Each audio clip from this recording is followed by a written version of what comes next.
Hello everyone, welcome back to Knowledge A to Z. Knowledge A to Z তোমাদের সবাইকে আজকের এই ক্লাসে স্বাগতম জানাচ্ছি। তো আজকে আমরা ক্লাস 10-এ যে তোমাদের জিওগ্রাফি রয়েছে, সেই জিওগ্রাফির বায়ুমণ্ডল এই চ্যাপ্টারটার পার্ট 3 আজকে আমরা আলোচনা করব। পার্ট 3-তে আমরা কি পড়ব? পার্ট 3-তে আমরা পড়ব বায়ুর চাপ বলয়। বায়ুর চাপ বলয় কি, বায়ুর চাপ বলয়ের কাজ কি, তার গুরুত্ব কি, সেটা দ্বারা কি হয়, খায় না গায়ে মাখে, এগুলো সমস্ত ডিটেলস কিন্তু আজকের এই ভিডিওতে আমরা জানবো। তো সবার আগে তোমাদেরকে বলবো, যারা এই চ্যানেলে নতুন বা এই ভিডিওটা নতুন দেখছো বা পুরনো যারা রয়েছে তারা সবাই কিন্তু ভিডিওটা লাইক করে দেবে। আর নতুন যারা রয়েছে তাদের জন্য আমি বলবো তারা চ্যানেলটাকে সাবস্ক্রাইব করে নাও। আর আমাদের যে টেলিগ্রাম চ্যানেল রয়েছে, তোমরা টেলিগ্রামে গিয়ে সার্চ করে নেবে knowledge A to Z official, এখানে তোমরা জয়েন করে যেও, ঠিক আছে? তো চলো আজকের আমরা যে ভিডিও সেটা আমরা শুরু করে দিই। দেখো, বায়ুর চাপ বলয় কি, এটা খুব তোমাদের কাছে কঠিন জিনিস মনে হয় বা মনে হচ্ছে যে কি ব্যাপারটা, কি উচ্চচাপ কি নিম্নচাপ রয়েছে, কোথায় কি হয়ে যাচ্ছে আমি কিছুই বুঝতে পারছি না।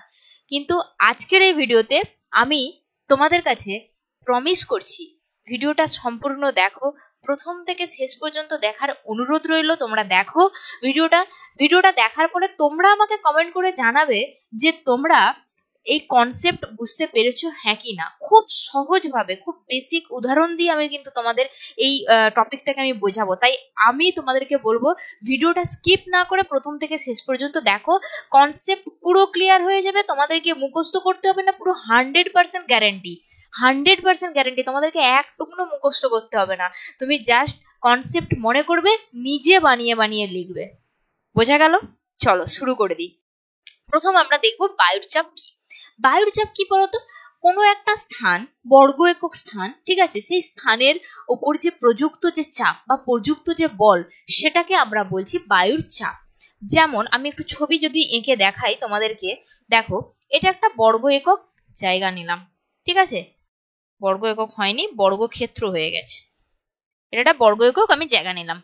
বর্গ একক সেটা তোমরা 1 মিটার নিতে পারো, যা খুশি নিতে পারো। আমি যেরকম নিলাম 1 সেন্টিমিটার, ঠিক আছে, 1 সেন্টিমিটার করে। এই যে স্থানটা, এই স্থানটার ওপর যে প্রযুক্ত যে বল, যে চাপ আসছে, সেটা হচ্ছে আমার বায়ুর চাপ। এই যে স্থানটা, এটার ওপর যে চাপ, যে চাপ বা বল আসছে, এটাকে আমরা বলবো বায়ুর চাপ। ধরো এটা আমার একটা বর্গ একক জায়গা, এখান থেকে ধরো বায়ুর চাপ আসছে, বায়ুর চাপ আসছে, ঠিক আছে? এই যে চাপ প্রয়োগ করছি, এটাই হচ্ছে বায়ুর চাপ। ক্লিয়ার? এবারে সংজ্ঞায় দেখো, সংজ্ঞায় যেটা বলেছে, বায়ুমণ্ডলে, বায়ুমণ্ডল সম্পর্কে আমরা পড়ছি, বায়ুমণ্ডলে গ্যাসীয় অণুগুলি। গ্যাসীয় অণু কি আমরা জানি, কি কি রয়েছে, তোমার কার্বন ডাইঅক্সাইড, নাইট্রোজেন, তারপরে মিথেন রয়েছে, তারপরে তোমার অক্সিজেন রয়েছে, হ্যাঁ, তারপরে তোমার হচ্ছে নির্গণ, আয়ন, এই সমস্ত টপিক তো আমরা ফার্স্ট ক্লাসে পড়ে চলে এসেছি। এগুলো বায়ুমণ্ডলের গ্যাসীয় অণু, ঠিক আছে? তো এইগুলো কি হচ্ছে, অবিরাম সংঘর্ষ হচ্ছে, মানে এইটুকু জায়গার মধ্যে অনেক কিছু অণু রয়েছে, আমরা তো চোখে দেখতে পাচ্ছি না কোনটা নাইট্রোজেন রয়েছে, কোনটা হাইড্রোজেন রয়েছে, কোনটা অক্সিজেন রয়েছে, আমরা তো দেখতে পাচ্ছি না, কিন্তু এদের মধ্যে কিন্তু অবিরাম সংঘর্ষ হয়ে চলেছে। সেই সংঘর্ষের ফলে কি হচ্ছে, ভূপৃষ্ঠে প্রতি বর্গ একক স্থানে, এই যে প্রতি বর্গ একক স্থানে যে প্রযুক্ত বল, যে কোনো স্থানের যে প্রযুক্ত বলকে, তাকে আমরা বলছি বায়ুর চাপ। এখন তোমরা আমাকে বলবে যে বায়ুর চাপ তো চারিদিকে রয়েছে, আমার এখানে রয়েছে, উপরে রয়েছে, পাশে রয়েছে, নিচে রয়েছে, নিম্নে রয়েছে, সমস্ত জায়গায়। আমি তো একটা মানুষ, আমার তো চারিদিকে তো বায়ুর চাপ রয়েছে, তাহলে আমি পড়াচ্ছি কি করে, আমি বেঁচে আছি কি করে, আমি তো বায়ুর চাপে ঢাকা পড়ে যাব। একদম ঠিক প্রশ্ন না বাবু। আমাদের শরীরের মধ্যেও কিন্তু এক ধরনের চাপ রিসাইকেল হচ্ছে, সেই চাপ কিন্তু বাইরে বেরোচ্ছে, সে বায়ুর চাপের সঙ্গে ভারসাম্য বজায় করছে, সে বায়ুর চাপের সঙ্গে কি করছে, ভারসাম্য রক্ষা করছে। দেখো আমি একটা এখানে ছবি দেখাচ্ছি, দেখো এখানে এই যে গোলাপি কালারের যে তীর চিহ্নগুলো, দেখো এই চাপ কিন্তু আমাদের শরীরের ভেতরে রয়েছে, সেই শরীরের ভেতরে থেকে কি করছে, বাইরের দিকে যাচ্ছে, আর বাইরের চাপ কি ভেতরে ঢুকছে, তার ফলে কি হচ্ছে, একটা ব্যালেন্স হয়ে যাচ্ছে। সে কারণেই আমরা বায়ুর চাপ, মানে কি করো তো, বায়ুর চাপ আমরা এখানের মতো ভারসাম্য রক্ষা করে দিতে পারি। কিন্তু দেখো আমরা যদি কখনো উঁচু স্থানে যাই, আমরা যদি পাহাড়ে যাই, অনেকেই আছে না পাহাড়ে গেলে গা গুলায়, ঠিক আছে, মাথা ঘুরে, গা বমি করে, ঠিক আছে, এই সমস্ত হয় তো পাহাড়ে গেলে। কেন হয় বলো তো? কারণ ওপরে তো বায়ুর চাপ কম, আমরা যে এখানে রয়েছি এখানে তো বায়ুর চাপ বেশি রয়েছে, আমরা বেশির সঙ্গে অভ্যস্ত, আমরা কমের সঙ্গে অভ্যস্ত নই। সেই কারণেই আমরা যখন সাধারণ মানুষেরা যখন পাহাড়ে যাই, আমরা যখন উঁচুতে উঠি, তখন কিন্তু আমাদের গা গুলায়, অনেকেরই রয়েছে গা গুলায়, তারপরে ধরো মাথা ঘুরে, বমি করে, এ কারণে। কিন্তু ওই এলাকা, সাপোজ তুমি দার্জিলিং গেছো, দার্জিলিং এর মানুষজনের কি এই সমস্যা হবে না? কারণ তারা ছোটবেলা থেকে ওই পরিবেশে অভ্যস্ত, তারা ছোটবেলা থেকে কম বায়ুচাপ নিতে পারে। বোঝা গেল? এই হচ্ছে আমাদের শরীরের সঙ্গে একটা ভারসাম্য বজায় রাখে, এটা একটা ব্যাপার।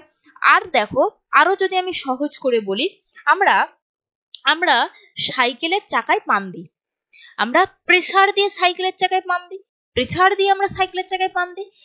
টায়ার কি হয়? ফুলে ফুলে যায়। তার ভিতরে কি হয়? ঘনত্ব, বায়ুর চাপ প্রচুর থাকে। বাইরের বায়ুর থেকে কি হয়? টায়ারে বেশি বায়ু থাকে, কারণ আমরা প্রেসার দিয়ে ওখানে বায়ুর চাপ ইনক্লুড করছি, তো বায়ুর চাপ ইনক্লুড করছি। তাহলে কি হচ্ছে? যখন আমরা বায়ুর মানে বাইরের বায়ুর থেকে কিন্তু টায়ারে বায়ুর চাপ বেশি হয়। কিন্তু যদি আমি টায়ারের ধরো টায়ার লিক হয়ে গেল, কিংবা টায়ারের পাম্পটাকে খুলে দিলাম, তাহলে কি হয়? সেই ভেতরের বায়ু বাইরে বেরিয়ে চলে আসে, সেই ভেতরের বায়ু মানে উচ্চ বায়ু, যে ঘনত্ব বেশি রয়েছে যে বায়ু, সেটা বাইরে চলে আসে। বোঝা গেল?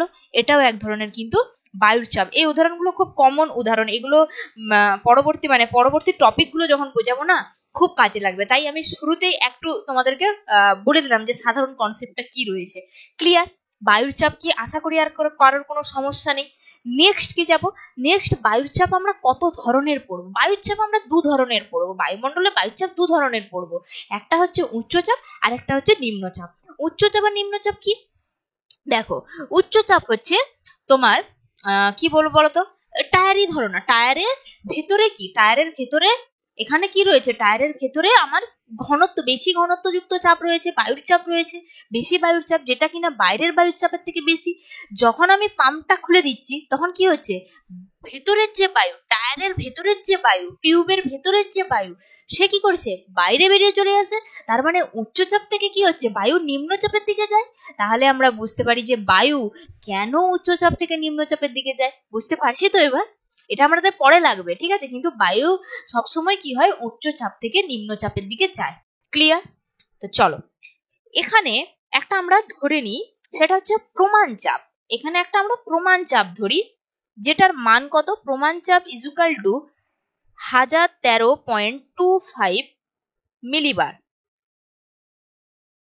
ঠিক আছে? এটাকে খুব সহজ করে বললে, ধরো এটা আমার একটা প্রমাণ চাপ আমি ধরে নিলাম, ঠিক আছে? এটা আমার একটা প্রমাণ চাপ। এটা যখন আমি ওপরের দিকে যাব, তখন হবে এটা উচ্চচাপ। যখন উপরের দিকে যাব, প্রমাণ চাপের উপরের দিকে, প্রমাণ চাপের মান কত রয়েছে? 1013.25 মিলিবার। ঠিক আছে? 1013.25 মিলিবার হচ্ছে প্রমাণ চাপ। এই হচ্ছে একটা লেভেল, ঠিক আছে? যখন আমি এটার উপরের দিকে যাব, তখন হবে উচ্চচাপ। যখন এই প্রমাণ চাপের নিচের দিকে যাব, তখন হবে নিম্নচাপ। ঠিক আছে? তাহলে আমি যখন নিচের দিকে আসছি, তখন আমার কি হচ্ছে? এটা নিম্নচাপ। ওই কারণেই একটা প্রমাণ চাপ ধরে নেওয়া হয়, যেটার মান হচ্ছে 113.25 মিলিবার। ক্লিয়ার? যেটার উপরে গেলে উচ্চচাপ আর নিচে আসলে নিম্নচাপ। Concept clear?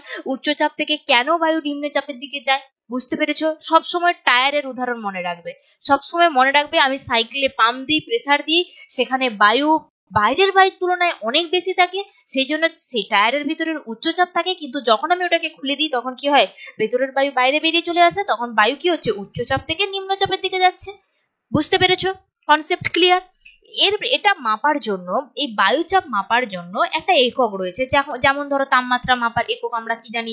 Thermometer Celsius, Fahrenheit, এসবে মাপা হয়। ঠিক আছে? সেই রকম বায়ুর একক মাপার একক হচ্ছে তোমার মিলিবার। যেটাকে শর্টে বলে থাকি এমবি, যেটাকে একটা সংক্ষিপ্ত নাম রয়েছে এমবি, ঠিক আছে। তো এই মিলিবার এককের সাহায্যে বায়ুর চাপ পরিমাপ করা হয়। কিন্তু পরিমাপ তো করা হয়, কিন্তু পরিমাপ করার জন্য তো কিছু যন্ত্রের প্রয়োজন হয়। যেমন আমরা তাপমাত্রা মাপার সময় আমরা থার্মোমিটার ব্যবহার করি, গরিষ্ঠ লঘিষ্ঠ, হ্যাঁ, এই সমস্ত থার্মোমিটার ব্যবহার করি। তাহলে বায়ুর চাপ কি থার্মোমিটারে মাপা হয়? ঘোড়ার মাথা, এটা মোটেই থার্মোমিটারে মাপা হয় না। বায়ুর চাপ মাপার জন্য কিন্তু আলাদা যন্ত্র রয়েছে। কি যন্ত্র রয়েছে? দেখো, যন্ত্র রয়েছে টলিসেলি ব্যারোমিটার রয়েছে, ফর্টিন ব্যারোমিটার রয়েছে, অ্যান্ড্রয়েড ব্যারোমিটার রয়েছে, আর ব্যারোমেট্রিক অল্টিমিটার রয়েছে। এই যন্ত্রগুলোর সাহায্যে আমরা কিন্তু বায়ু চাপ পরিমাপ করি। প্রথমে রয়েছে টলিসেলি ব্যারোমিটার। এটা টলিসেলির নাম অনুসারে এই ব্যারোমিটারের নাম দেওয়া হয়েছে টলিসেলি ব্যারোমিটার। নেক্সট রয়েছে ফর্টিন ব্যারোমিটার। দেখো, এখানে আমি একটা ফর্টিন ব্যারোমিটারের ছবি দিয়েছি। এটাই হচ্ছে ফর্টিন ব্যারোমিটার, এটা হচ্ছে ফর্টিন ব্যারোমিটার। ক্লিয়ার? এরপরে কি রয়েছে? এরপরে রয়েছে আমাদের অ্যান্ড্রয়েড ব্যারোমিটার। অ্যান্ড্রয়েড ব্যারোমিটারটা কি? আমরা যখন গাড়িতে 4 চাকা বলো, হ্যাঁ, কার বলো, বাইক বলো, যখন পাম্প দিই, পাম্প দেওয়ার পরে আমরা দেখি যে ভেতরের চাপটা কত রয়েছে। একটা নির্দিষ্ট পরিমাণ চাপ দেওয়া হয়, ওইটার ভেতরে বেশি দিলে কি টায়ার ফেটে যেতে পারে, তাই তো? তার জন্য কি হয়, একটা পরিমাপ যন্ত্র বেরিয়েছে যেটার মাধ্যমে আমরা মাপি যে ভেতরের চাপটা অ্যাকচুয়াল ঠিকঠাক আছে কিনা। ঠিক আছে, বেশি হলে তখন আমরা বার করে দিই, কম হলে আবার দিই। বুঝতে পেরেছো? সেই যে যন্ত্র, এই যে দেখো মাপছে, এই যে যন্ত্র, এটাই হচ্ছে আমাদের অ্যান্ড্রয়েড ব্যারোমিটার। ঠিক আছে, ক্লিয়ার? নেক্সট রয়েছে ব্যারোমেট্রিক অল্টিমিটার। ঠিক আছে, এটার সাহায্যেও বায়ুর চাপ পরিমাপ করা হয়। বোঝা গেল? নেক্সট যেটা যাবো সেটা হচ্ছে আমাদের খুব ইম্পর্টেন্ট আর খুব ভালো একটা টপিক, সেটা হচ্ছে বায়ুচাপের তারতম্যের কারণ। অনেকেরই গোলায় এই প্রশ্ন, আমি খুব ভালো করে জানি। ঠিক আছে, খুব গোলানারই একটা কনসেপ্ট, যে কোথায় কি হয়ে যাচ্ছে কিচ্ছু বুঝতে পারছি না, কোথায় বাড়ছে, কোথায় কি সম্পর্ক হয়ে যাচ্ছে, কখনো উষ্ণতা বাড়ছে, কখনো কমছে, বায়ুচাপ কখনো বেড়ে যাচ্ছে, কখনো কমে যাচ্ছে, কিছুই বুঝতে পারি না। আমারও বলবো ক্লাসটা প্রথম থেকে শেষ পর্যন্ত দেখো। আমি কথা দিচ্ছি তোমাদের কিন্তু কোনো কনসেপ্ট আর কিন্তু গোলাবে না, পুরো 100%। ঠিক আছে, চলে আসো বায়ুচাপের তারতম্যের কারণ। দেখো, প্রথম পয়েন্ট যেটা রয়েছে সেটা হচ্ছে উষ্ণতা। আমরা জানি উষ্ণতার সঙ্গে বায়ুচাপের ব্যস্তানুপাতিক সম্পর্ক। ব্যস্তানুপাতিক সম্পর্কটা কিরকম? যেমন ধরো, কখনো যদি উষ্ণতা বাড়ে তখন কি হবে, বায়ুচাপ কমে যাবে। আবার যদি উষ্ণতা কমে যায় তাহলে কি হবে, বায়ুচাপ বেড়ে যায়। অল্টারনেটিভ, ঠিক আছে, মানে তুমি গেলে আমি যাব না, আমি গেলে তুমি আসবে না, এই টাইপের একটা কন্ডিশন, সেটাই হচ্ছে ব্যস্তানুপাতিক। যেটা আমরা অঙ্কতে করে এসেছি, ঐকিক নিয়মে করে এসেছি, সমানুপাতিক ব্যস্তানুপাতিক করে এসেছি, তো সেটাই হচ্ছে এখানে ব্যস্তানুপাতিক। কিরকম জিনিসটা? দেখো, যখন বায়ুতে যখন বায়ুতে উষ্ণতা যখন বায়ুতে উষ্ণতা বেড়ে যায় তখন কি হয়, বায়ুচাপ বায়ুর চাপ কমে যায়। কেন কমে যায়? বায়ুর চাপ কমে যায়, কিন্তু কেন কমে যায় জানো? কারণ বায়ুতে ঘনত্ব কমে যায় আর বায়ু হালকা হয়ে যায়। বায়ুতে ঘনত্ব কমে যায়, প্লাস কি হয়, বায়ু হালকা হয়ে যায়। বায়ুতে যখন উষ্ণতা বৃদ্ধি পাবে, ধরো বায়ুমণ্ডল উষ্ণতা বৃদ্ধি পেল, উষ্ণতা বৃদ্ধি হওয়ার ফলে কি হয়, উষ্ণ বায়ু প্রসারিত হয়ে যায়, প্রসারিত হয়ে ঊর্ধ্বগামী হয়। ঊর্ধ্বগামী হওয়ার ফলে কি হয়, এই অঞ্চলের যে বায়ুর যে চাপ, এই যে ঘনত্ব, এটা তো অটোমেটিক্যালি কমবে, কারণ বায়ু তো উপরের দিকে চলে যাচ্ছে, ঊর্ধ্বগামী হয়ে যাচ্ছে, তাহলে এই অঞ্চলে বায়ুর চাপ তো কমে যাচ্ছে, ঘনত্ব কমে যাচ্ছে। ঘনত্ব কমে যাওয়ার কারণে বায়ু হালকা হয়ে উপরে চলে যাচ্ছে, তার ফলে কি হচ্ছে, বায়ুচাপ কমে যাচ্ছে। এটা তো মানে তোমার গ্রীষ্মকালে হয়। কিন্তু শীতকালে তুমি তো বলবে যে ম্যাম শীতকালে তো উষ্ণতা অনেক কম থাকে, আমাদেরকে ঠান্ডা লাগে, তাহলে সেক্ষেত্রে কি হয়? সেক্ষেত্রে কি হয় বলতো, সেক্ষেত্রে বায়ুর ঘনত্ব বেশি থাকে, বায়ু ভারী থাকে, কারণ শীতলতার কারণে বায়ু ভারী হয়ে যায়, ঘনত্ব বেশি থাকে। আর কি হয়, বায়ু সংকুচিত হয়, সেই কারণে তখন কি হয়, বায়ুর চাপ বেশি থাকে। উষ্ণতা কমে গেলে বায়ুর চাপ বেড়ে যাবে। বোঝা গেল? আমাদের যখন শীতকালে তখন কি হয়, গা বড্ড ভারী করে না, ঘুম থেকে উঠতে ইচ্ছে করে না, বায়ু পুরো একদম ভারী হয়ে আছে, বায়ু শীতল, শীতল হওয়ার পরে সেখানে ঘনত্ব, বায়ুর চাপ প্রচুর রয়েছে, ঘনত্ব বেশি হয়ে গেছে, বায়ুর চাপ প্রচুর রয়েছে। যখন তাহলে উষ্ণতা কমবে তখন ঘনত্ব বাড়বে আর বায়ুর চাপও বাড়বে, তোমার বায়ু ভারী হবে, সংকুচিত হবে। বুঝতে পেরেছো? তাহলে কি হচ্ছে, উষ্ণতা যদি কমে যায় তাহলে কি হচ্ছে, বায়ুর চাপ কিন্তু কি হবে, আমাদের বাড়বে। কেন বাড়বে? কারণ ঘনত্ব বেশি হবে, বায়ু কি হবে, ভারী হবে, আর কি হবে, বায়ু সংকুচিত হয়ে যাবে, সংকুচিত হবে। ঠিক আছে? এটা কখন হয়? এটা হয় তোমার গ্রীষ্মকালে, আর এটা হয় কখন, শীতকালে। ক্লিয়ার?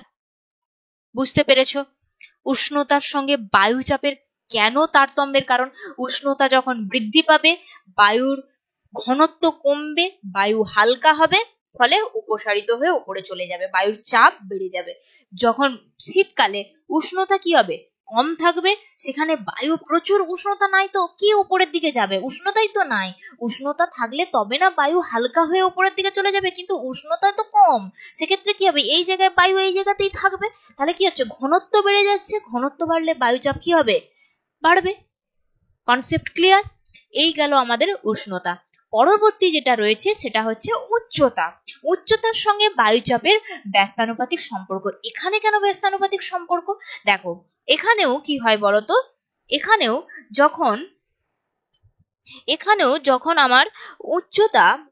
যখন আমার উচ্চতা বৃদ্ধি পাবে তখন কি হচ্ছে, বায়ুচাপ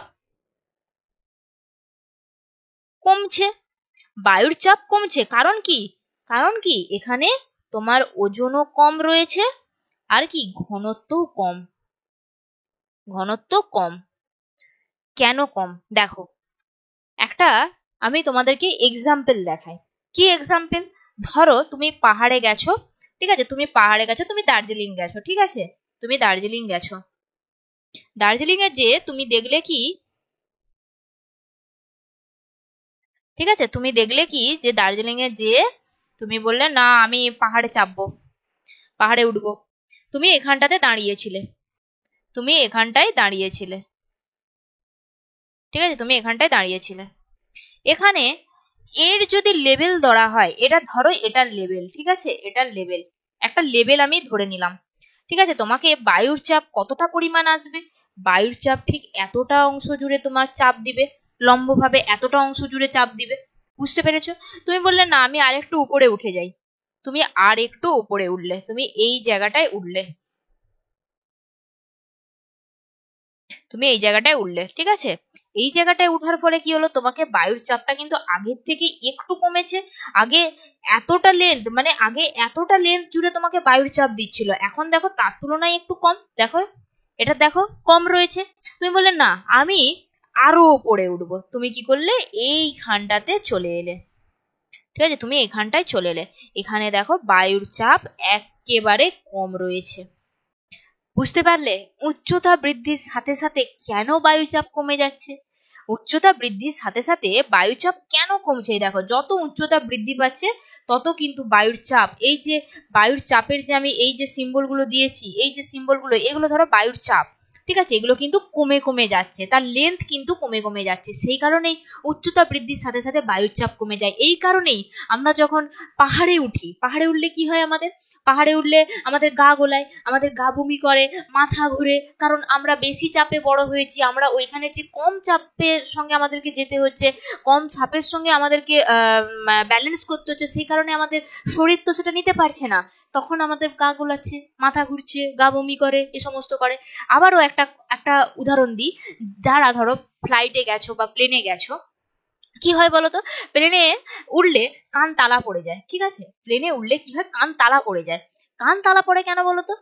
খালি কি প্লেনের যে সাউন্ড, তার যে শব্দ, সেই শব্দে কি কান তালা পড়ে? না, একেবারেই নয়। কারণ ওখানে বায়ুর চাপ কম। আমরা তো অনেক উঁচু দিয়ে যাচ্ছি, আমরা যখন ভূপৃষ্ঠে থাকি, আমরা যে এলাকায় বড় হয়েছি সেই এলাকায় কিন্তু বায়ুর চাপ অনেক বেশি, কিন্তু আমরা যখন অনেক উঁচুতে উঠে যাচ্ছি সেখানেও কিন্তু বায়ুর চাপ কম। কারণ তুমি যখন প্লেনটা যখন নিচে দিয়ে যায়, মানে নিচে দিয়ে যখন গড়িয়ে গড়িয়ে যায়, তারপরে তো ধীরে ধীরে তো উপরে উঠে, যখন গড়িয়ে গড়িয়ে যায় তখন আমরা ভূপৃষ্ঠের সঙ্গেই যাচ্ছি, তখন কিন্তু আমাদের ওই রকম মানে কানে তালা পড়া বলো এই সমস্ত কিছু মনে হয় না। কিন্তু যখন অনেক উঁচুতে উঠে যায় তখন কিন্তু অনেকেরই রয়েছে কান তালা পড়ে যায়, ওখানে বায়ুর চাপ কম, সেই কারণেই কানে তালা পড়ে যায়। সেই কারণেই উচ্চতা বৃদ্ধির সাথে সাথে বায়ুর চাপ কমে থাকে, ঘনত্ব কমতে থাকে, সেই কারণে এখানে উচ্চতার সঙ্গে বায়ুচাপের ব্যস্তানুপাতিক সম্পর্ক। Concept clear? আশা করি বুঝতে পেরেছো। চলো নেক্সট যেটা দেখবো 2 নম্বরে যেটা দেখে 3 নম্বরে যেটা দেখবো সেটা হচ্ছে জলীয় বাষ্প। আমরা জানি বিশুদ্ধ বায়ুর থেকে জলীয় বাষ্প হালকা, তাই তো? দেখো, আমি যদি এখানে একটা ধরো জার নিলাম, এখানে আমি একটা জার নিলাম, দাঁড়াও, এখানে আমি একটা জার নিলাম, আমি আবার একটা এখানেও জার নিলাম, একই মাপের, ঠিক আছে, একই মাপের আমি জার নিয়েছি, ধরে নাও একই মাপের জার নিয়েছি। এখানে আমি দিয়েছি কি, এখানে রয়েছে শুধু বিশুদ্ধ বায়ু রয়েছে, এখানে রয়েছে শুধু বিশুদ্ধ বায়ু রয়েছে, ঠিক আছে, এগুলো শুধু বিশুদ্ধ বায়ু। আর এখানেও বিশুদ্ধ বায়ু রয়েছে, এখানেও বিশুদ্ধ বায়ু রয়েছে, কিন্তু তার সাথে যেটা রয়েছে সেটা কি বলতো, সেটা রয়েছে সেটা হচ্ছে জলীয় বাষ্পের কণা, জলীয় বাষ্প রয়েছে, কণা নয় জলীয় বাষ্প, ঠিক আছে। এখানেও বিশুদ্ধ বায়ুর সঙ্গে জলীয় বাষ্প রয়েছে, বিশুদ্ধ বায়ুর সঙ্গে জলীয় বাষ্প মিশ্রিত হয়ে গেছে। তাহলে কে বেশি ভারী? কে বেশি ভারী? অবশ্যই আমাদের বিশুদ্ধ বায়ু বেশি ভারী, এটা তো বিশুদ্ধ বায়ু, বিশুদ্ধ বায়ু। আর এটাই কি রয়েছে, এটাতে রয়েছে জলীয় বাষ্প, জলীয় বাষ্প, আর কি রয়েছে, আর রয়েছে আমাদের বিশুদ্ধ বায়ু, বিশুদ্ধ বায়ু, ঠিক আছে, দেখা যাচ্ছে না, হ্যাঁ, বিশুদ্ধ বায়ু, জলীয় বাষ্প রয়েছে আর বিশুদ্ধ বায়ু। তাহলে কে বেশি ভারী? অবশ্যই কিন্তু আমাদের বিশুদ্ধ বায়ু বেশি ভারী, ঠিক আছে, বিশুদ্ধ বায়ু হচ্ছে বেশি ভারী। আর এটাতে যেহেতু জলীয় বাষ্প মিশে রয়েছে, এটা কিন্তু বিশুদ্ধ বায়ুর তুলনায় হালকা। তাহলে কি হচ্ছে, জলীয় বাষ্প যত বৃদ্ধি পাবে তত কিন্তু বায়ুচাপ কমবে, তার ফলে কি হবে, নিম্নচাপের সৃষ্টি হবে। তাহলে কি হচ্ছে, জলীয় বাষ্প, জলীয় বাষ্প কি হয়েছে, বাড়ছে। এই অঞ্চল, এখানে কি জলীয় বাষ্প রয়েছে, এখানে কিন্তু জলীয় বাষ্প নেই, এখানে জলীয় বাষ্প রয়েছে। তাহলে জলীয় বাষ্প যত বাড়ছে তত কি হচ্ছে, বায়ুর চাপ কিন্তু, বায়ুর চাপ কিন্তু কমে যাবে। কমে যাওয়ার ফলে কি হবে, ঘনত্ব হবে, তোমার সরি ঘনত্ব কমে যাচ্ছে, তারপরে কি হবে, নিম্নচাপের সৃষ্টি হবে। ক্লিয়ার? তাহলে কেন আমরা বলছি জলীয় বাষ্প হালকা, বুঝতে পেরেছো? কারণ বিশুদ্ধ বায়ুর থেকে জলীয় বাষ্প অনেক হালকা। জলীয় বাষ্প কি হচ্ছে, সে তো বাষ্প হয়ে হয়ে হয়ে হয়ে জলীয় বাষ্প বেড়ে যাচ্ছে, বেড়ে যাওয়ার ফলে কি ঘনত্ব এখানে কমে যাচ্ছে, ঘনত্ব কমে গেলে কি হচ্ছে, বায়ুর চাপও কমে যাচ্ছে। বুঝতে পেরেছো? 4 নম্বরে যে পয়েন্টটা রয়েছে সেটা হচ্ছে পৃথিবীর আবর্তন গতি।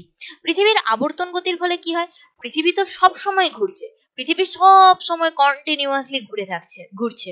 তারপরে কি হচ্ছে, বায়ু ছড়িয়ে যাচ্ছে, বায়ু বিক্ষিপ্ত হয়ে যাচ্ছে, বিক্ষিপ্ত হয়ে গিয়ে কি হচ্ছে, বায়ুর ঘনত্ব কমে যাচ্ছে সেই এলাকায়, বায়ুর ঘনত্ব কমে যেয়ে আবার কি হচ্ছে, বায়ুর চাপও কমে যাচ্ছে। ঘনত্ব কমলে অটোমেটিক বায়ুর চাপ, ধরো তোমাকে তোমার হচ্ছে যে 4টে তোমার কাছে লজেন্স ছিল, তুমি 2টো লজেন্স দিয়ে দিলে, তাহলে তোমার কাছে তো কমে গেল, কমে যাওয়ার এখানেও সেম, যখন বায়ু ঘনত্ব কমে যাবে না তখন বায়ুর চাপটাও কমে যাবে। বুঝতে পেরেছো? যখন ঘনত্ব কমে যাবে তখন বায়ুর চাপটাও কমে যাবে। বুঝতে পারলে? তাহলে পৃথিবীর আবর্তনের ফলে কি হচ্ছে, বিক্ষিপ্ত বায়ুর সৃষ্টি হচ্ছে, বিক্ষিপ্ত বায়ুর সৃষ্টি হচ্ছে, আর বায়ু বিক্ষিপ্ত হয়ে ঘনত্ব কম এবং বায়ুর চাপও কম। আমি একটা এক্সাম্পল দিচ্ছি, দেখো কি করে বিক্ষিপ্তটা হয়। দেখো, এখানে আমি একটা পেন নিয়েছি, দেখতে পাচ্ছ একটা পেন নিয়েছি, হ্যাঁ দেখা যাচ্ছে, একটা পেন নিয়েছি, পেনের দেখো আমি একটা দড়ি বেঁধেছি দুটো, ঠিক আছে, মানে এইভাবে দড়িটাকে বেঁধেছি।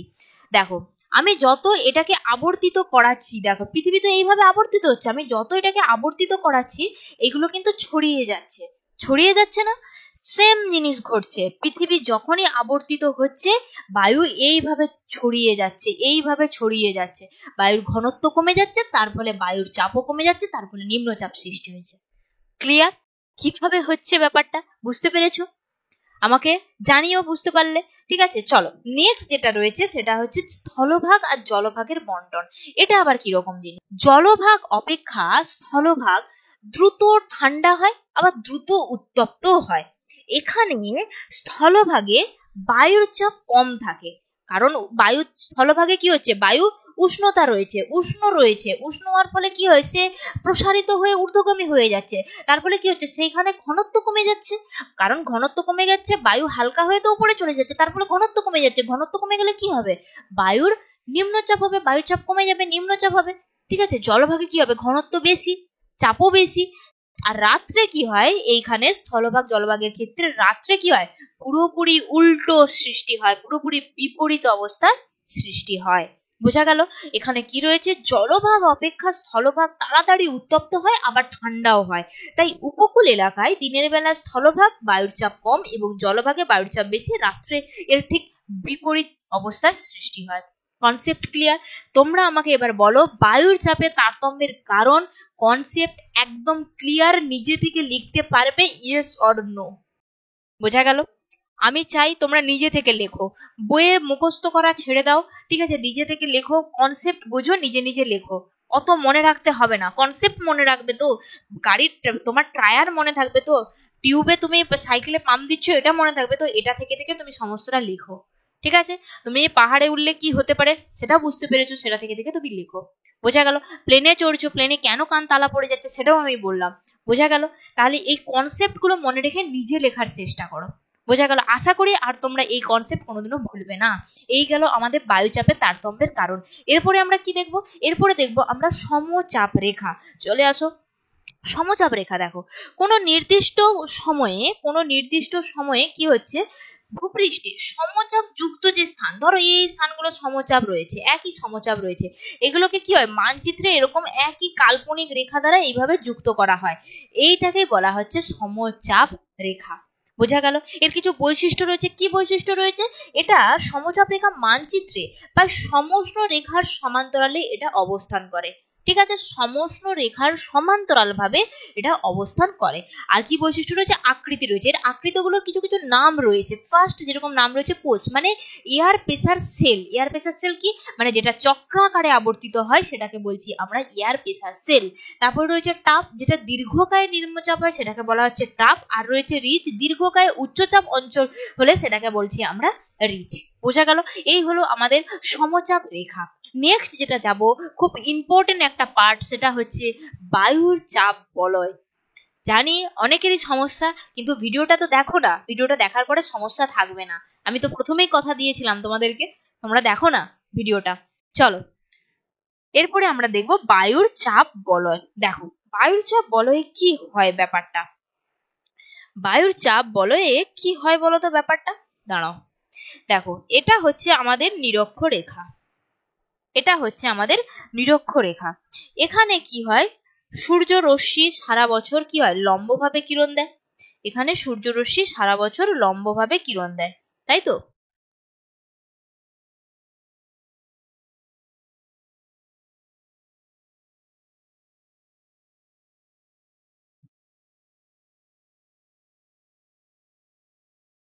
দেখো, এখানে নিরক্ষরেখায় সূর্যরশ্মি সারা বছর কি করছে, লম্বভাবে কিরণ দেয়। তার ফলে কি হচ্ছে, নিরক্ষীয় অঞ্চল সব সময় উত্তপ্ত থাকছে। উত্তপ্ত থাকার ফলে কি হচ্ছে, বায়ু উষ্ণ হচ্ছে, উষ্ণ হয়ে কি হচ্ছে, বায়ু প্রসারিত হচ্ছে, হালকা হচ্ছে, উপরে উঠে যাচ্ছে। কারণ কি, বায়ুর ওখানে ঘনত্ব কমে যাচ্ছে। বোঝা গেল? তাহলে কি হয়, আমি একটু এঁকে নিই ছবিটা যাতে তোমরা বুঝতে পারো। দাঁড়াও, পুরো ছবিটা একবার ড্র করে নিই আমি। ঠিক আছে, এটা হচ্ছে আমাদের নিরক্ষীয় নিম্নচাপ, নিরক্ষীয় নিম্নচাপ তোমার হচ্ছে বলয়। নেক্সট যেটা দেখবো সেটা হচ্ছে কর্কটীয়,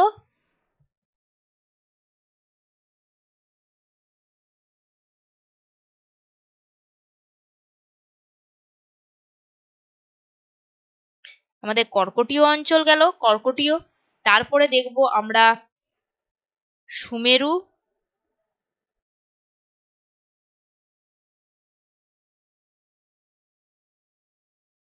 আর কি রয়েছে,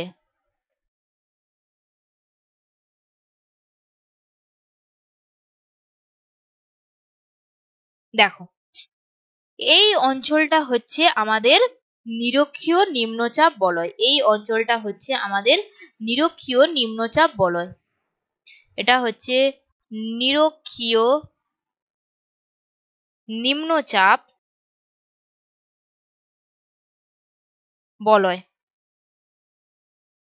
আর এই অঞ্চলটার নাম কি? এটা হচ্ছে কর্কটীয়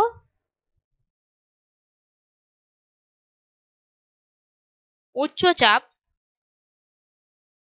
বলয়। নিচটা কি? নিচটা হচ্ছে মকরীয় উচ্চচাপ বলয়। নিচটা কি? কর্কটীয় হলে উল্টোটা কি হয়? মকরীয়। মকরীয় উচ্চচাপ বলয়। আর কি রয়েছে? আর রয়েছে আমাদের সুমেরু, এটা সুমেরু বৃত্ত। সুমেরু প্রদেশীয় নিম্নচাপ বলয়। নিম্নচাপ বলয়। নিচে কি রয়েছে? নিচে রয়েছে আমাদের কুমেরু বৃত্ত। কুমেরু বৃত্ত প্রদেশীয় নিম্নচাপ বলয়। আর রয়েছে আমাদের কুমেরু দেশীয়, এটা প্রদেশীয়, এটা হচ্ছে দেশীয় উচ্চচাপ বলয়। আর উপরটা কি রয়েছে? উপরে রয়েছে আমাদের সুমেরু দেশীয় উচ্চচাপ বলয়। বোঝা গেল? দেখো কি হচ্ছে, এবার ব্যাপারটা ভালো করে ঠান্ডা মাথায় বোঝো। নিরক্ষীয় নিম্নচাপ বলয়, নিরক্ষীয় নিম্নচাপ বলয় এই অঞ্চলটা হচ্ছে নিরক্ষীয় নিম্নচাপ বলয়। ঠিক আছে? এখানে সূর্যরশ্মি লম্বভাবে কিরণ দিচ্ছে, কিরণ দেওয়ার ফলে কি হচ্ছে? নিরক্ষীয় নিম্নচাপ বলয়ের যে বায়ু, সে উষ্ণ হচ্ছে, হালকা হয়ে গিয়ে ঊর্ধ্বগামী হয়ে যাচ্ছে। ঠিক আছে? হালকা হয়ে গিয়ে ঊর্ধ্বগামী হয়ে যাচ্ছে। এবারে ঊর্ধ্বগামী যে হচ্ছে, যাচ্ছে কোথাও? ঊর্ধ্বগামী তো হয়ে গেল। ধরো আমি ঊর্ধ্বগামী এখানে করে দিলাম, এখান থেকে আমি ঊর্ধ্বগামী করে দিলাম, ঠিক আছে? এবার তুমি বলবে যে ভাই এদিকে কেন ঊর্ধ্বগামী হচ্ছে? এই রকমে তো হবে, ঊর্ধ্বগামী হলে এই রকম হবে, আপনি কেন এদিকে বের করলেন? দেখো এটা একটা গোল, ঠিক আছে? এটা একটা 3D ছবি ভাবো। এটা মানে আমি দেখাতে পাচ্ছি না তো তোমাকে যে এইভাবে, মানে আমার কাছে তো কোন গোল, যে পৃথিবী তো এরকম গোল, সে তো ঊর্ধ্বগামী হলে তো এইরকম করেই তো যাবে, তাই না? এটা তো 3D ছবি। ওই জন্যই আমি এইভাবে সাইড দিয়ে করলাম। দাঁড়াও, আস্তে আস্তে সমস্তটা বুঝে যাবে কেন আমি সাইড দিয়ে বের করলাম, ঠিক আছে? তো বায়ু কি হচ্ছে? নিরক্ষীয় অঞ্চলে বায়ু এসছে, তোমার উত্তপ্ত করছে। এখান থেকে নিরক্ষীয় অঞ্চল সারা বছর লম্বভাবে কিরণ দিচ্ছে, বায়ুকে উত্তপ্ত করছে। বায়ু কি করছে? ঊর্ধ্বগামী হয়ে যাচ্ছে। ঊর্ধ্বগামী হয়ে তো যাচ্ছে কোথায়? ঊর্ধ্বগামী তো চলে গেল। ঊর্ধ্বগামী যে যাচ্ছে কোথায়? গিয়ে কি করছে? কর্কটীয় উচ্চচাপ বলয়ে এসে পড়ছে। বায়ু যাচ্ছে যে এইভাবে আসছে, বায়ু গিয়ে এই অঞ্চলগুলোয় গিয়ে পড়ছে, বায়ু বেরিয়ে এই অঞ্চলগুলোয় গিয়ে পড়ে যাচ্ছে। কেন এই অঞ্চলে পড়বে? দেখো, তোমরা যদি ফোয়ারা দেখো, ফোয়ারা আশা করি সবাই দেখেছো। ধরো এটা আমার ফোয়ারা, ঠিক আছে? এটা আমার ফোয়ারা এখান দিয়ে জল বেরালে এখানে কি পড়ে? পড়ে না। এখান দিয়ে জল বেরালে কোথায় পড়ে? সাইডে পড়ে। এইভাবে পড়ে, সাইডে পড়ে, এই দিকে পড়ছে, আবার এই দিকে পড়ছে, সাইডে পড়ে। সেম জিনিস বায়ুর ক্ষেত্রেও সেম। বায়ু যখন ঊর্ধ্বগামী হয়ে যাচ্ছে, বায়ু যে সাইডে যাচ্ছে, সাইডে পড়ে যাচ্ছে, ঠিক আছে? সাইডে পড়ে যাচ্ছে। বোঝা গেল? সে কি করেছে? নিরক্ষীয় নিম্নচাপ বলয়কে উত্তপ্ত করছে, উষ্ণ করছে। বায়ু উষ্ণ হয়ে প্রসারিত হয়ে বায়ুর ঘনত্ব সেখানে কমে যাচ্ছে। তার ফলে সে কি হচ্ছে? ঊর্ধ্বগামী হয়ে বায়ু কর্কটীয় উচ্চচাপ বলয় আর নিচে মকরীয় উচ্চচাপ বলয়ে যে পড়ে যাচ্ছে। ক্লিয়ার? পৃথিবী তো আবর্তিত হওয়ার ফলে এই সমস্ত কেস ঘটছে। এবারে কি হচ্ছে? এখানেও তো কর্কটীয় যে অঞ্চল, ঠিক আছে? এখানে যে মকরীয় অঞ্চল, এই অঞ্চলগুলো তো তোমার বায়ু রয়েছে। তার ফলে ওইখানে এক উচ্চ চাপের সৃষ্টি হয়েছে। কারণ এই অঞ্চলের বায়ু, তোমার নিরক্ষীয় নিম্নচাপ অঞ্চলের বায়ু তো উচ্চচাপে চলে যাচ্ছে, ওইখানেও তো বায়ু রয়েছে। তার ফলে সেখানে কি হচ্ছে? উচ্চচাপের সৃষ্টি হয়েছে। বোঝা গেল? নেক্সট রয়েছে কি? তুমি বলবে এই দুটো তো আমি বুঝতে পারলাম। আচ্ছা, তারপরে আরেকটা জিনিস বাদ চলে যাচ্ছে, সেটা হচ্ছে নিরক্ষীয় নিম্নচাপ বলয়কে কি বলা হয়? শান্ত বলয় বলা হয়। কেন বলে শান্ত বলয়টা? কেন বলে? কারণ এখানে কি হয় বলতো? এই যে নিরক্ষীয় নিম্নচাপ অঞ্চলে, এই অঞ্চলে বায়ু এত ফ্লো হয়, মানে বায়ু আসছে চলে যাচ্ছে, মানে নিচ পর্যন্ত আসতেই দিচ্ছে না বায়ুকে। একটা অঞ্চল আছে যে অঞ্চল পর্যন্ত বায়ুকে আসতেই দিচ্ছে না, বায়ু এত দ্রুত ফ্লো হয়। ঠিক আছে, মানে আসছে উত্তপ্ত করেছে উপরে চলে যাচ্ছে, আসছে উত্তপ্ত করে উষ্ণ, আসতে না আসতে সে উষ্ণ হয়ে যাচ্ছে, উষ্ণ হতে হতে সে উপরে চলে যাচ্ছে, প্রসারিত হয়ে ঊর্ধ্বগামী হয়ে যাচ্ছে। এই অঞ্চলের দিকে সেখানে বায়ু আসছেই না, তার ফলে কি হচ্ছে, এখানে শান্ত সৃষ্টি হয়েছে। ঠিক আছে, শান্ত পরিবেশের সৃষ্টি হয়েছে, সেই কারণেই নিরক্ষীয় নিম্নচাপ বলয়কে বলা হয় শান্ত বলয়। বোঝা গেল, এখানে কোনো বায়ু প্রবাহ হয় না। কেন হয় না? কারণ বলছি তো, এইখানে বায়ু এত মানে দ্রুত ফ্লো হয়, এত দ্রুত, মানে বায়ু আসতে না আসতে উত্তপ্ত হয়ে যাচ্ছে, উত্তপ্ত হয়ে যেয়ে কি হচ্ছে, বায়ু উষ্ণ হয়ে যাচ্ছে, হালকা হয়ে গিয়ে সে ঊর্ধ্বগামী হয়ে প্রসারিত হয়ে সে ঊর্ধ্বগামী হয়ে যাচ্ছে, কিন্তু নিচের যে অংশটা সেখানে বায়ুচাপ আসছেই না, তার ফলে ওখানে শান্ততা বিরাজ করছে। শান্ততা বিরাজ করার জন্য নিরক্ষীয় নিম্নচাপ বলয়কে বলা হয় শান্ত বলয়। ক্লিয়ার? নেক্সট যাব কি, সুমেরু প্রদেশীয় নিম্নচাপ বলয়, আর রয়েছে কি কুমেরু প্রদেশীয় নিম্নচাপ বলয়। এখন তুমি বলবে যে এটা তো বুঝলাম, বায়ু যত মানে যাচ্ছে সেখানে তোমার হচ্ছে যে উচ্চচাপ থেকে কি করে আবার সে ওই অঞ্চলগুলো নিম্নচাপের সৃষ্টি, ওখানে তো বায়ু অনেক বেশি, অনেক তো বেশি, তাহলে কি করে ওখানে সৃষ্টি হচ্ছে?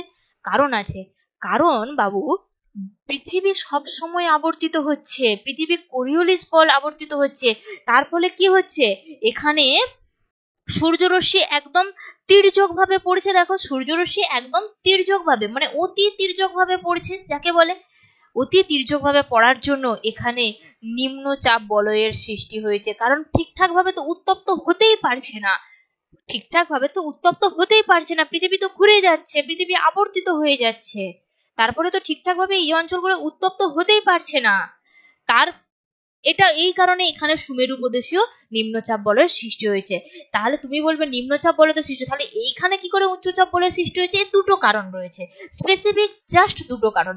প্রথম কারণ যেটা, সুমেরু দেশীয় উচ্চচাপ বলয় আর কুমেরু দেশীয় উচ্চচাপ বলয়, এই দুটো অঞ্চল কি হয়, সবসময় তাপমাত্রা হিমাঙ্কের নিচে থাকে সারা বছর। ঠিক আছে, যার জন্য কি হয়, এখানে সূর্যের আলো একদম ক্ষীণ আকারে পড়ে, পড়ে না বললেই চলে, একদম ক্ষীণ আকারে পড়ে, কারণ সবসময় ঠান্ডা, হিমাঙ্কের নিচে তাপমাত্রা। তার ফলে কি হচ্ছে, উচ্চচাপ অঞ্চল থেকে বায়ু কি করছে, নিচের দিকে আসছে, আর এই অঞ্চলের বায়ু তো সেম প্রসেস করছে, ইও তো এইরকম করে পড়ছে, এর মতো ঠিক একই সার্কুলার, ঠিক একই সাইকেল ভাবে ইও কিন্তু এই অঞ্চলে পড়ছে, আবার এই অঞ্চলেও পড়ছে, তার ফলেই তো এখানে উচ্চচাপ বলয়ের সৃষ্টি হয়েছে। তুমি ভাবছো যে শুধু এই নিরক্ষীয় অঞ্চলের যে বায়ু এখানে গেছে, আবার সুমেরু প্রদেশীয় নিম্নচাপ বলয়ের বায়ু কিন্তু এখানে আসছে, এর নিজস্ব বায়ু রয়েছে, যার ফলে কর্কটীয় উচ্চচাপ বলয় আর এখানে মকরীয় উচ্চচাপ বলয়ের সৃষ্টি হয়েছে। সেম প্রসেস এখানেও কি হয়েছে, এখানেও এর বায়ু আসছে, আবার এরও বায়ু যাচ্ছে, এই দুটো বায়ু আসার ফলে কি হচ্ছে, এই দুটো বায়ুর মধ্যে সংঘর্ষ হচ্ছে, সংঘর্ষ হওয়ার ফলে কি হচ্ছে, বায়ু প্রসারিত হয়ে ঊর্ধ্বগামী হয়ে যাচ্ছে। বোঝা গেল? তাহলে এই অঞ্চলকে কেন সুমেরু দেশীয় উচ্চচাপ বলয় বলা হয় বুঝতে পারলে, আর এই অঞ্চলকে কেন কুমেরু দেশীয় উচ্চচাপ বলয় বলা হয় বুঝতে পারলে। এই হচ্ছে আমাদের টোটাল বায়ুর চাপ বলয়, খুব সহজ, একদম সাধারণভাবে বোঝো। যদি কেউ না বুঝতে পারো, আমি তাকে বলবো ভিডিওটা আরো একবার দেখো, ভিডিওটা আরো একবার দেখো, আমি সংক্ষিপ্তভাবে আরো একবার তোমাদেরকে বলছি, কনসেপ্টটা ভালো করে বুঝে নাও।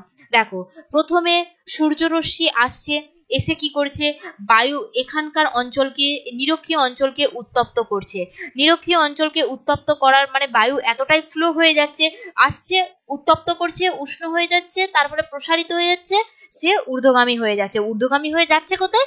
যাচ্ছে এই অঞ্চলগুলায়, এই অঞ্চলগুলায় কর্কটীয় মকরীয় উচ্চচাপ বলয়ে চলে যাচ্ছে। বোঝা গেল?